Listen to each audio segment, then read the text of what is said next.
My name is Barry Wallet and I'm the very proud principal of Redcliffe State High School.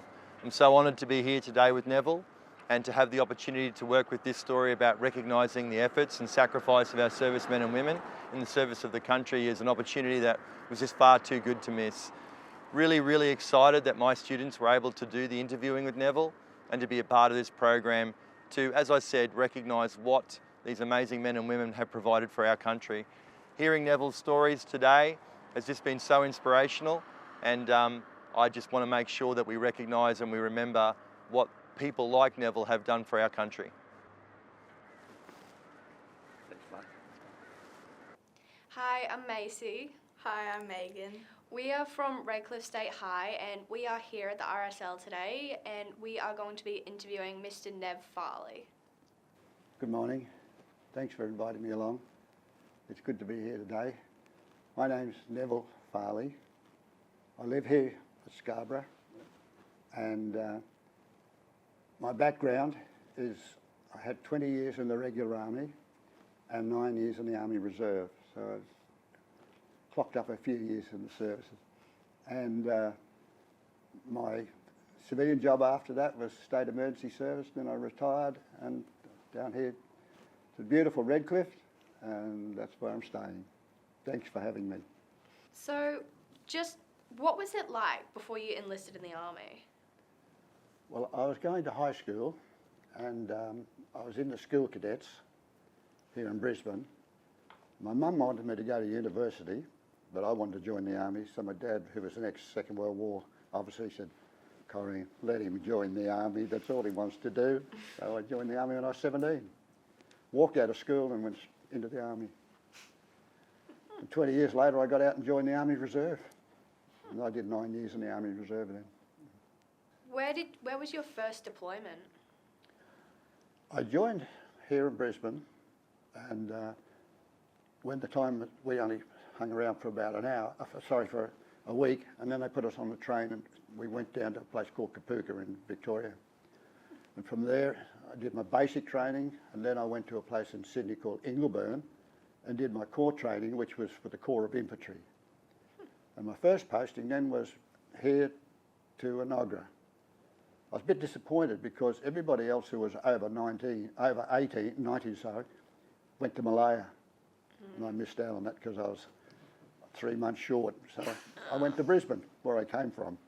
So that was my first posting. How did you feel about the training that you went through? I loved it. I couldn't get enough of it. No, I enjoyed everything we did because there was, I liked rifle shooting. I still do it today. I go out to Belmont and shoot on Fridays. But the training was interesting, and then when I got involved in parachuting, I couldn't get enough of it. No, I like the training and the people that I've worked with too. The reason I've joined or applied to go to SAS, when I was in Enoggera, we had this guy that was posted into us, and he had these photos of being out in the desert in jeeps, and I said, "Do you have all these big parades where you've got to dress up?" No. And I said, "Do you have to dig holes and when you're out in the bush?" No, we don't do any of that. I've got to go and have a look at this mob. So I applied to go to SAS. But when I told my mum, she laughed, because when I was a young boy, I lived in Camberwell, and I used to fly in a Dakota at Christmas time, during the school holidays, to stay with my grandmother here in Brisbane. But I was sick nearly all the way. And when I told my mum I was going to do a jump course, she said, "Oh yeah, I'd like to see that." The first one I jumped out of was the same aircraft I used to get sick in, and I've been loving parachuting and aircraft ever since. Yeah.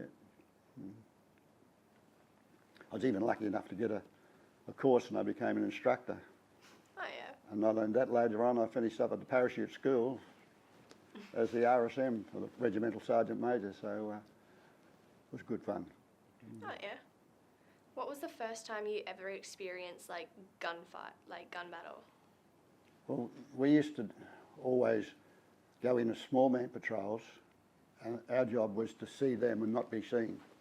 And we'd try and find where their camps were. We'd look at tracks and see if they've been used, or we might sit on a track for ages, and we tried to avoid at all costs having any sort of a gunfight.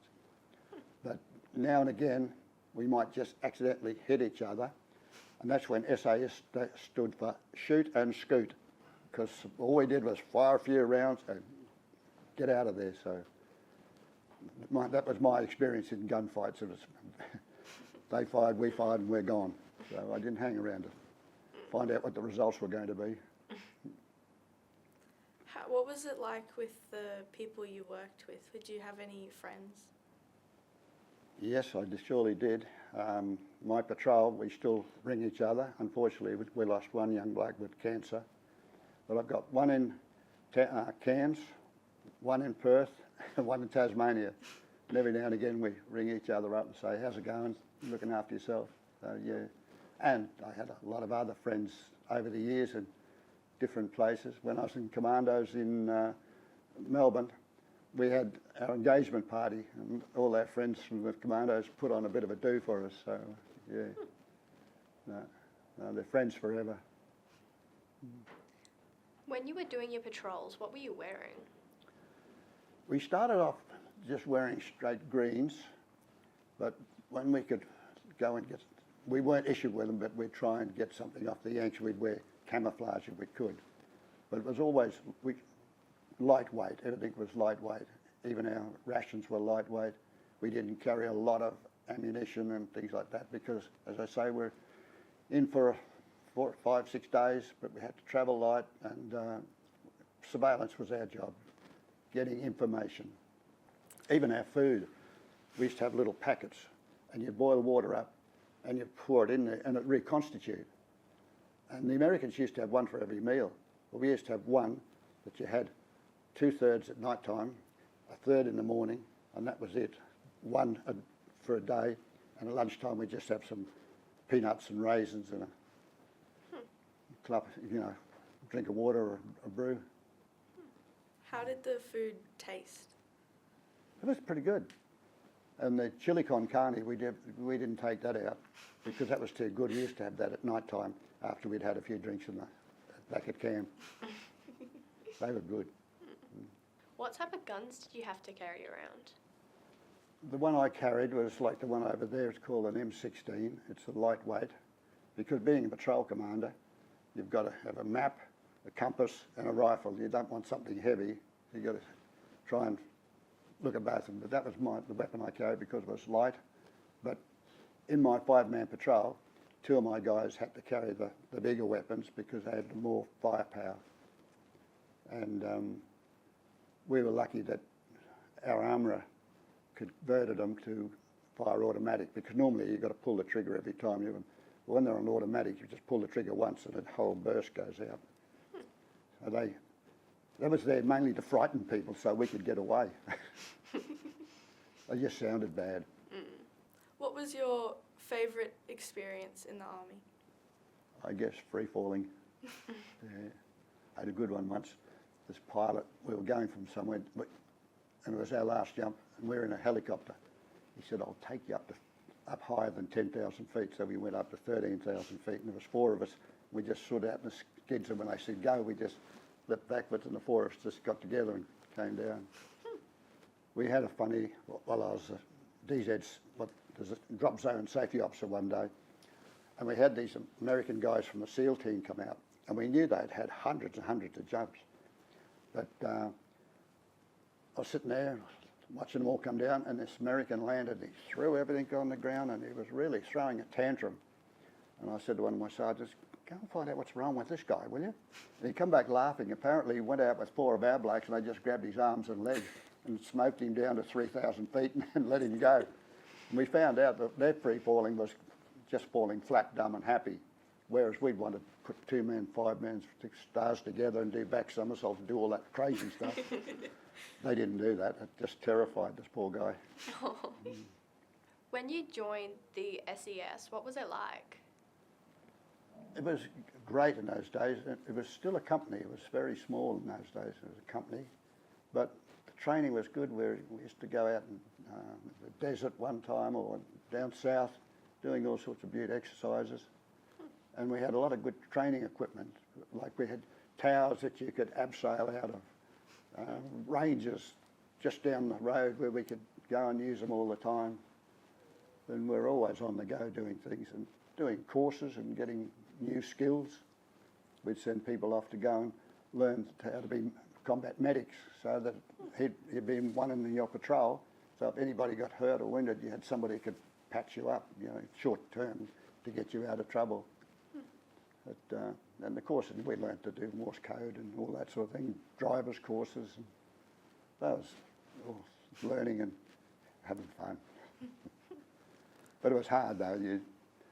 The people we had, they were spot on. There was no mucking around. You had to learn and learn it properly. What was it like the first time you landed? They always say, don't worry about the first one because you'll be robot. It's the second one you've got to think about. But normally you were trained how to do it, because when you're doing your course, you've got slides that you go down and you have to do rolls, and then you get a tower you jump out of, and you got to come down. And so you practice it, and you're ready for it, and you know which way to turn your feet so that you can do a roll. And it was not a problem. No. It was only if you had a bit of wind up and you were oscillating and you could come in pretty hard, and you had to make sure that you quickly got out of your turned your quick release box and got rid of your harness. Otherwise you get blown across the paddock, because the parachute would fill up with air and pull you along, so you got out of it pretty quickly. How did you get your medals? Oh, about 20 years of undetected crime. No, I've got medals for going to Borneo and going to Vietnam, and some of them are for long service, national medal. Some of them, like you can get a service medal, active service, if you go on an operation zone, but you can also get a service medal, which I've got for spending time in New Guinea, which wasn't a combat zone, but it was still serving overseas. That's what they mainly, for operational and long service. I'm not getting into trouble. Our squadron had been to Borneo, and our other squadron had gone to Vietnam, and we were next. So we were preparing for it. We're looking forward to making sure we had everything right. And when we got there, and I was fortunate enough to go up on the advance party. So I went up with a small crew to see what was going on. And as it turned out, they had a whole bunch of parachutes that they'd got off the Americans. And they said, oh, you're an instructor, dispatcher, you can dispatch. I said, only if I get one. So then I had to take them back to where the Americans were at Benoit. And then our people all came up, and we'd been briefed, given an intelligence briefing by the people of who's doing what in the area and how to go about things. And then we settled in. And as it was, we were right down on the bottom of the area, and there was this beautiful hill, and we were next to the pad where the choppers used to come and go. And the people on the hill moved out, and they put us up there. So we had a standalone secure area. People couldn't go in because it was considered to be a secure area. And we had it, and they called it SAS Hill. And at choppers, we'd go down and get briefing and go off and do a patrol. But when we come back, they'd put us right back on our own pad. We just walk back into our tents and take our gear off, and yeah, that's the way we operated. Yeah. What was something you noticed was different when you first landed in Borneo? Yeah, well, Borneo was one of those things. We used to go over the border into a foreign country and go and find out what the Indonesians were doing, because what they used to do was they didn't want Malaysia to be formed. So they'd come over and stir the things up. They'd shoot up a police station and all that sort of thing. So our job was to go over and find out if they were coming in and where they were setting up any bases, so that we could then send that intelligence back to the British, and they'd be prepared if there was somebody over there that they'd have all their police stations under guard, or they would do something to push them away. So they were long patrols. We'd go out for 2 weeks. But it was mainly just looking to see surveillance. That's all it was, security and surveillance. That was our job, reconnaissance. We're not a fighting outfit, we're a reconnaissance outfit. Mm. When did you feel the most brave or at your strongest? Oh, the older I get, the braver I was. No, I don't know. I think about being brave. When you don't feel brave about something, you think, oh, wasn't I good to get away with that lot? I must have done something right because I survived. Yeah. Was there any moment where you felt scared at all? Yes, one night there were these little green bugs coming towards me.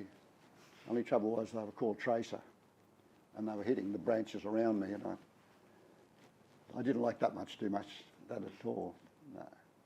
No, we just happened to get off the chopper, and luckily, when we got off, it was just on dark, and my forward scout, there was only 5 of us, the one in front of me, he said, "What's that?" And I said, "That's a snare. Because these people live in the jungle, they've only got rice, but they haven't got any meat, so they catch anything they can get, and they use these snares." I said, "That's a snare. There's a camp in there. Let's get out." And as we're getting out, they must have heard us. And next one, we had a bit of a firefight, and there was a green tracer coming my way, and we couldn't get out there. But we didn't go anywhere that night, so we slept with that mob. And we thought, tomorrow, it's the Alamo. Come daylight, they're going to find us and we're going to go down shooting. They didn't. And we crawled out while they were having breakfast. We could hear them, got away and whistled up a chopper and went home. I was a little bit scared that night. Well, I've not spent time in the army. I spent time in the state emergency service when I got out. And all the training that I did in the army, I could do for teaching people how to industrial rescue, how to do rescues in factories, taught people how to pull people out of cars after they've had accidents, taught people how to do flood boats, so, and I even finished up on a helicopter as a rescue crewman.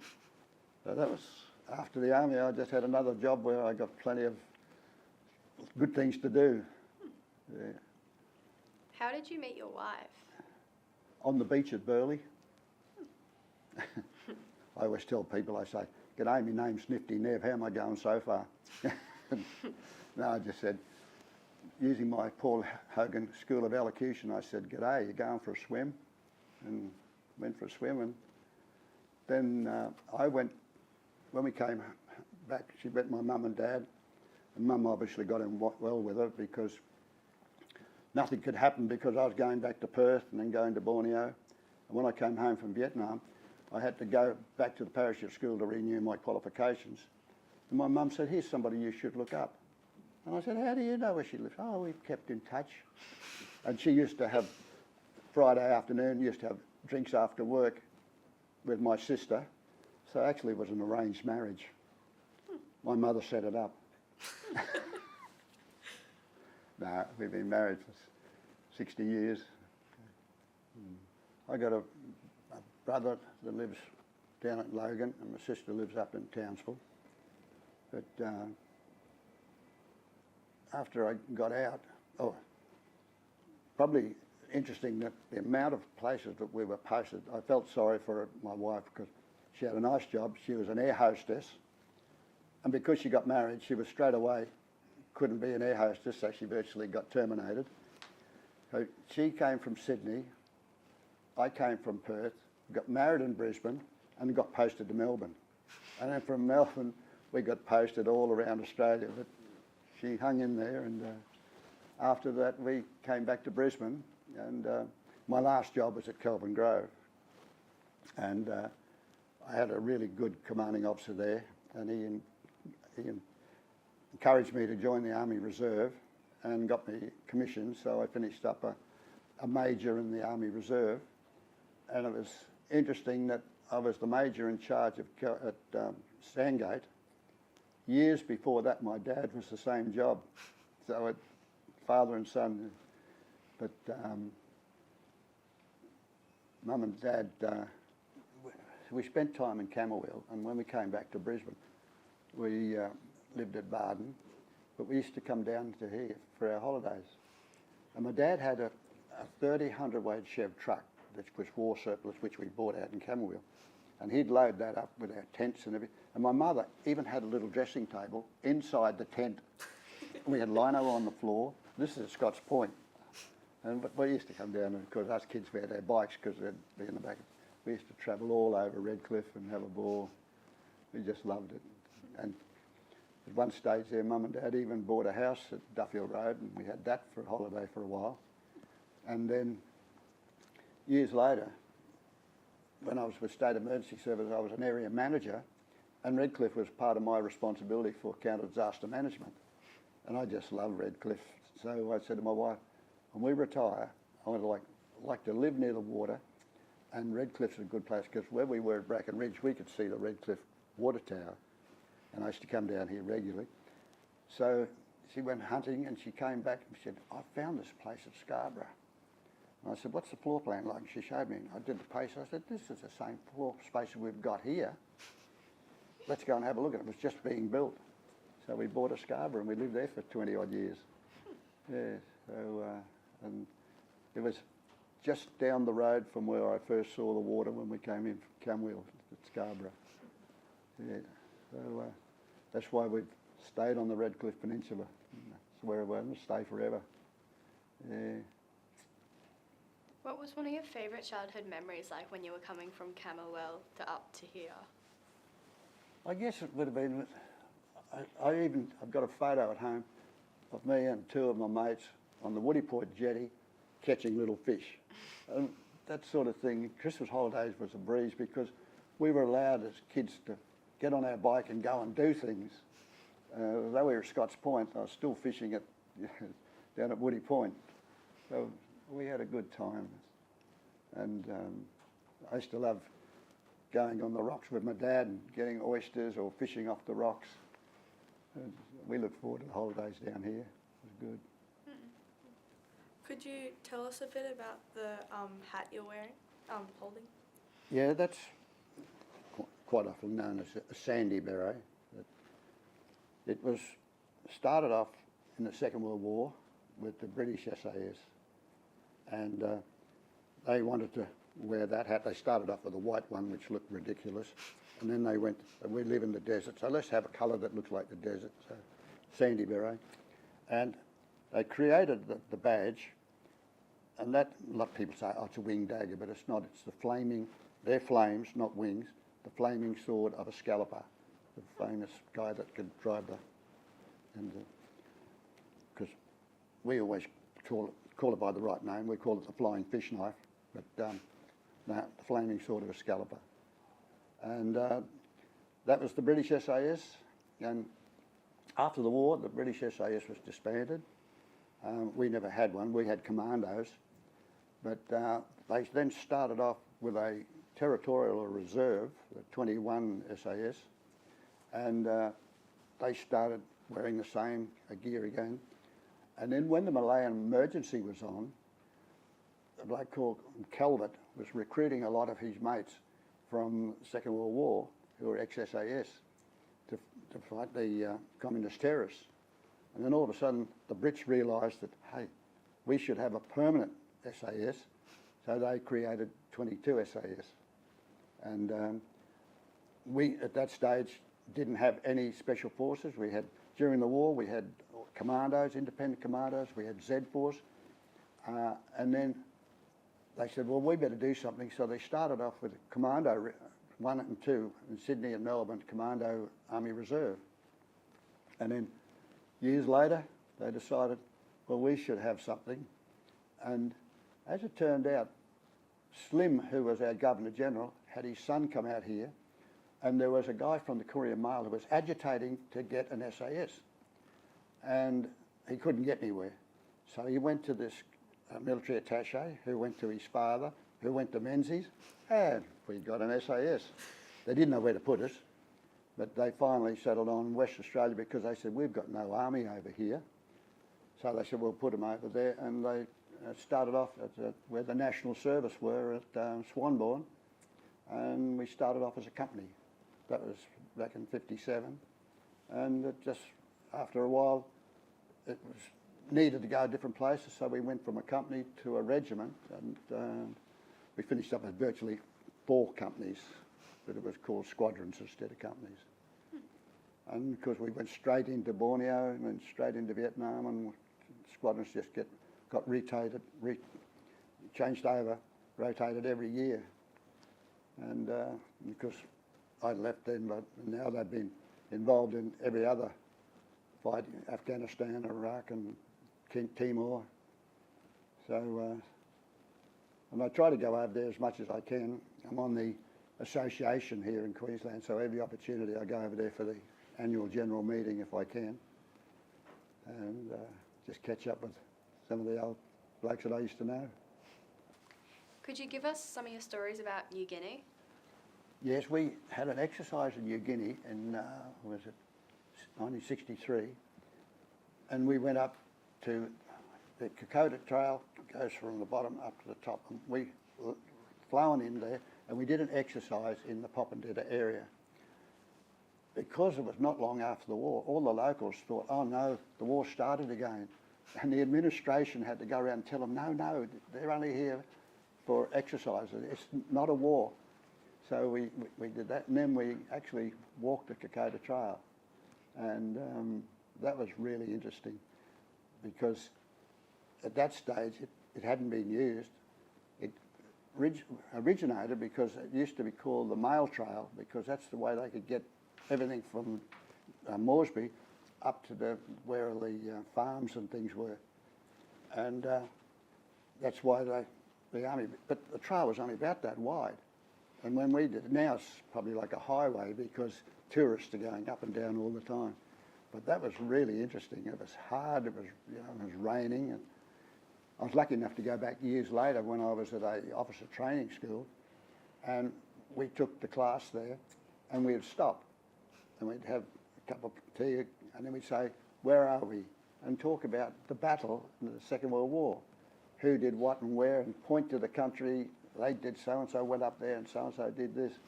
And that was an exercise, or a military history exercise on the ground itself. So that was interesting, that, yeah. And before we went to Vietnam, we used to take our patrols up to New Guinea, and we'd get flown into an area, and we'd walk to another area and get picked up, and we'd practice our drills. What happened if this happens? What would you do? And that was an interesting trip because we went from a place called Baloa, and we went up through the mountains, different places, and got pulled out at another place, Silly, which must have been a place that the Americans had during the war, because there's still old wrecked planes on the airfield. So that was a good trip, that New Guinea trip. Yeah. But we did a few exercises overseas. We did one in the Philippines. That was good. It was good to go and work with people from other countries. Yeah. But when we actually jumped into the Philippines, and we used to have a reserve. I mean, no sooner landed, and this American came over and said, I'll give you a hand, man. And he picked up my reserve by the handle, and it went poof. So now I've got a reserve and a main that I've got to pack up to take. Yeah, that was a good exercise. Yeah. How were you treated when you got home from Vietnam? I was fortunate. I went back to my Swanbourne, back to my mates, and we really weren't have to go outside to do anything, so we weren't treated like that. And yet my troop commander, who won the Military Cross, when he went into the RSL, they said, oh, it wasn't a real war. And he's got a Military Cross, it wasn't a real war. But no, we were fortunate. We were amongst our own people, and all our mates were saying, mate, what do we do here? What do we do there? You know, they're trying to find out what's going on because they're going next. So we weren't badly treated like some people. But mind you, I wasn't getting out of the army either. I was staying with my own people, not like a national serviceman.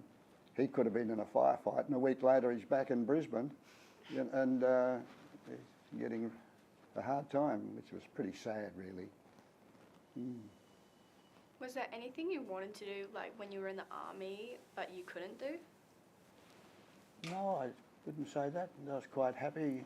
I did a lot of courses that I like to do, and I had good postings. I was horrified that I was told that I was going to an opposite school, and I thought, oh, if I've got to teach military law or drill, forget it. But I had to teach advanced field training. So teaching people how to do all the stuff that I was trained to do myself, and the time I spent in the National Service establishment was fantastic. And as it turned out, when National Service finished, there was all these warrant officers had to be posted somewhere in Australia. And as luck had it, the deputy commander was my boss in Vietnam, and he pulled me aside and said, how'd you like to go back to the regiment?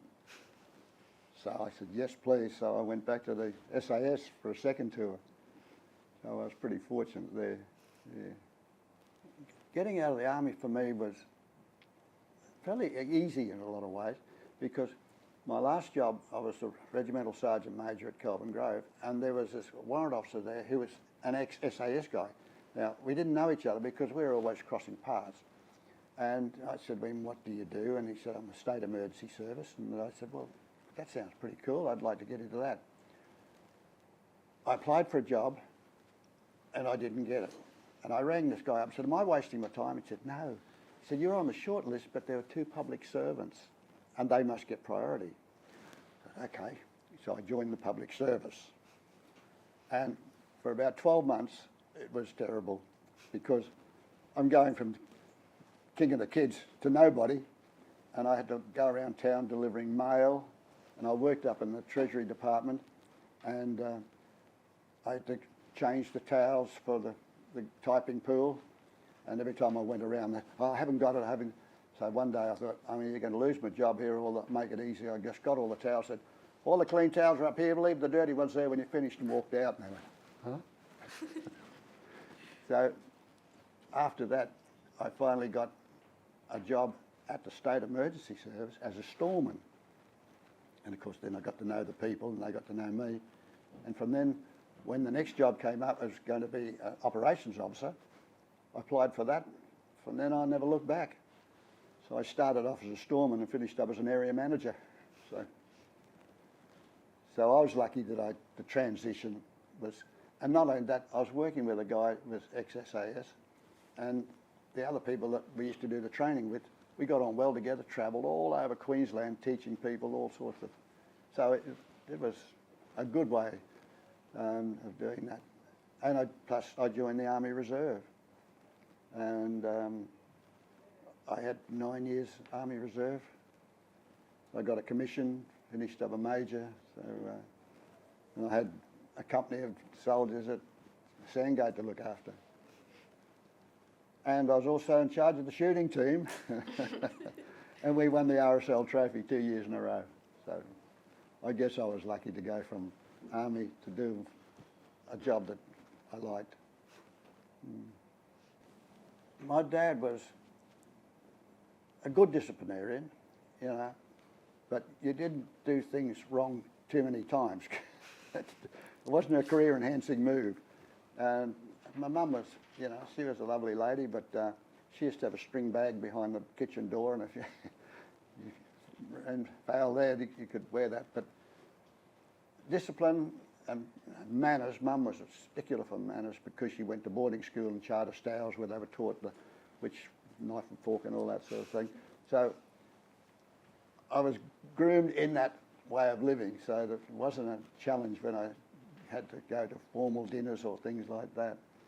But and the army was SAS. And one of the things we learnt was, before you do something, make an appreciation. Say to yourself, what if, and what's on there, so what's on that, so that you don't make silly mistakes, because you know you're going to do something. So you mentally try and work out what could happen, what are the surroundings, the ground, the opposition, yourself, and that's worthwhile having, rather than just blunder along and then hit something and say, what do I do now? You know, like you girls before you came here today, and I did the same thing. What do they like to ask what are they going to ask me? What's the likelihood, you know? And you've got to have things worked out before you committed to something. I think that's worthwhile too. Now, I'd like to see your generation hopefully have a good life and not have too many problems. And the things that are going on today, there's a lack of discipline. People are all over the place. They don't seem to know what they want to achieve. So I think you guys are on the right track. You've thought out what you're doing, and I guess you've got plans too. And I hope you stand by your plans and you go with it, because I know you'll make it. Yeah. Is there any advice you would give to people of our generation wanting to join the SAS or military? Yeah, it's a good career. It's got a lot of benefits. And I think the pay's pretty good too. So, and there's things to learn. I mean, it's like, I've got friends who were medics. They went and did their school, became medics, and every time the army goes away somewhere, the medics have got to go with them. Now, it's a good career. There's plenty to learn, and you can specialise. You could be a medic, you could be a signalman. Signals, every time there's something on, you've got to have somebody who can operate a radio, and they travel all over the place as well. Yeah. No, it's a good career. I'd recommend it.